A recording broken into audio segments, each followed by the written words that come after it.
Assalamualaikum warahmatullahi wabarakatuh. Pada video kali ini kita akan membahas tentang 3 metode yang sering digunakan untuk mengolah data. Yang pertama yaitu brute force, divide and conquer, dan decrease and conquer. Nah, apa saja itu? Coba kita pelajari. Oke. Secara bahasa, brute force itu dari dua kata.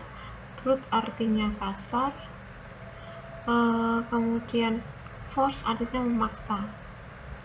Kalau divide itu artinya membagi, kemudian diselesaikan. Kalau decrease itu mengurangi, kemudian diselesaikan. Nah, dari definisi ini nanti kita bisa memahami bahwa brute force itu identik dengan kasar atau seadanya atau semaunya gitu ya. Tapi kalau divide and conquer itu dibagi dulu. Kalau decrease itu sedikit-sedikit dikurangi. Nah, seperti itu. Kata kuncinya di situ. Oke. Kita mulai dari algoritma brute force. Definisinya, algoritma ini adalah algoritma yang memecahkan masalah dengan sangat sederhana, langsung dan jelas, atau bisa dibilang tadi kasar ya, atau satu-satu gitu ya, dicobain semua kayak gitu. Jadi dikerjakan aja, atau tanpa metode, bisa dibilang tanpa metode. Contoh implementasinya gini, ketika kalian belajar di algoritma pemrograman itu hampir semua itu menggunakan brute force. Contohnya ketika mencari elemen terbesar terkecil, menghitung pangkat, menghitung faktorial, seperti itu. Mengurutkan data. Nah, mengurutkan data kemarin kan kita belajar sorting ya, ada beberapa metode. Nah, bubble sort ini kata kuncinya kemarin itu kan dicoba satu-satu, dibandingkan satu-satu. Nah, itu termasuk algoritma brute force gitu. Nah, algoritma brute force umumnya itu tidak cerdas dan tidak efisien atau tidak cepat. Waktunya itu biasanya lama dan kompleksitasnya tinggi karena dicobain semua gitu ya, karena nggak cerdas, semuanya dicoba. Untuk masalah yang ukurannya kecil, brute force itu sangat baik. Tapi ketika besar, ukurannya besar, maka dia akan tidak efektif gitu. Jadi force di sini itu lebih ke tenaga, jadi dicobain semuanya, tidak sama dengan otak atau tidak cerdas gitu ya. Nah, ilustrasi brute force itu kayak gini, misalnya titik-titik biru ini adalah solusi-solusi yang ada. Kemudian kalau hijau ini itu kita eksplorasi gitu, maksudnya kita coba solusi ini, maka brute force itu hampir semua dicoba. Ingat bubble sort itu kan dicoba-coba semuanya ya, dibanding-bandingkan semuanya. Nah gitu. Nah, terus solusinya gimana? Ya sampai ketemu, berhentinya sampai ketemu. Kalau ketemunya di paling ujung ya berarti berhenti di paling ujung, seperti itu. Nah, kalau solusinya di sini ya resikonya terakhir dia nanti ketemu solusinya. Seperti itu. Seperti itu gambarannya brute force.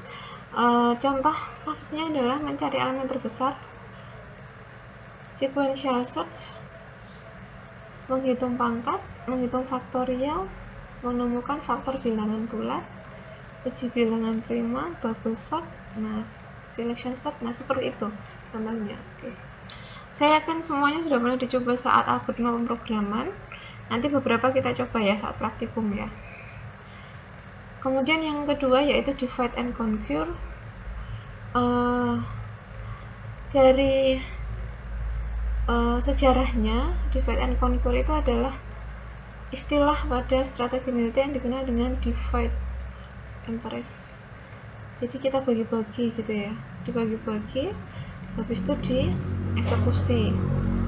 Jadi sekarang strategi itu jadi diadopsi ke ilmu komputer, namanya divide and conquer. Metodenya algoritmanya nanti gini, divide, dibagi dulu, dikerjakan, baru dikombinasikan. Nah, contohnya sama seperti studi kasusnya brute force, karena hampir semua solusi itu, hampir semua permasalahan sebenarnya metodenya bisa banyak untuk penyelesaiannya ya. Nah, ini contohnya mencari elemen terbesar, terkecil, menghitung pasangan titik, mengurutkan data dengan merge sort. Ingat ya, merge sort dulu kan dibagi dua, terus bagi dua, gabung, nah kayak gitu kan. Atau interpolasi sort, bagi, gabung, nah, seperti itu. Nah, ilustrasinya divide and conquer, kalau tadi brute force itu coba satu-satu gitu ya. Kalau divide conquer, pertama seandainya biru ini adalah solusi yang ada, maka kita bagi dulu. Nah, jadi jangan semua dicek, kita bagi dulu. Nah, cek secara paralel seperti ini. Nah, ketika sudah ketemu maka selesai. Nah, jadi kalau kita bagi-bagi, kita kerjakan yang lebih kecil dimensinya, maka dia akan lebih cepat ketemu solusinya. Logikanya seperti itu. Contoh kasusnya mencari elemen terbesar, mencari pasangan titik, pengurutan merge sort, atau interpolasi sort, kayak gitu. Nah, yang ketiga, algoritma decrease and conquer. Kata kuncinya tadi adalah dikurangi dulu dimensinya, maksudnya ya. Nah, terus definisinya adalah strategi komputasi dengan mengurangi dimensi permasalahan. Jadi nanti dikerjakan sedikit, kemudian diperbesar, kayak gitu. Jadi prosedurnya pertama dikurangi dulu, kerjakan, extend, diperluas pencariannya. Nah, bedanya divide conquer dan decrease conquer, ketika menghadapi masalah yang dapat dibagi, itu kita gunakan divide. Tapi kalau tidak bisa dibagi, maka gunakanlah decrease. Nah, walaupun bisa jadi satu masalah bisa menggunakan dua metode ini ya, misalnya masalah pengurutan. Nah, contohnya ini untuk decrease and conquer itu adalah insertion, binary search, terus depth first search, breadth first search, nah gitu. Nah, ilustrasinya decrease and conquer itu seperti ini. Jadi dikerjakan sedikit-sedikit dulu. Nah, kalau biru itu adalah solusi yang ada, maka kita kerjakan segini dulu. Cari, dicek. Nah, kalau sudah dieksplorasi, kalau nggak ketemu solusinya, diperbesar masalahnya. Nah, gini. Diperbesar lagi. Nah, gini. Nah, kalau ketemu, maka selesai. Seperti itu. Nah, kasusnya adalah DFS dan BFS. Nah, akan kita pelajari nanti ya DFS dan BFS. Kita ke praktikum sekarang.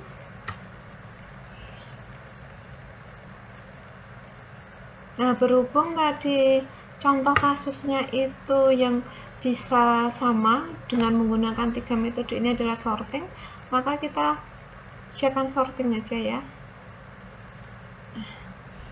Di kata kuncinya ya, mencoba dengan brutal, dengan membagi ruang pencarian, dan memulai dari yang kecil. Kita coba yang pertama itu brute force.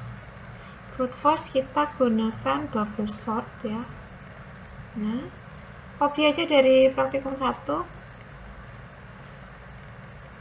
Kemudian yang kedua divide and conquer kita pakai merge sort. Dan yang ketiga decrease and conquer kita gunakan insertion sort. Nah, nanti kita akan bandingkan hasilnya gimana. Nah, seperti ini. Kita akan membandingkan 3 metode ini untuk sebuah kasus pengurutan.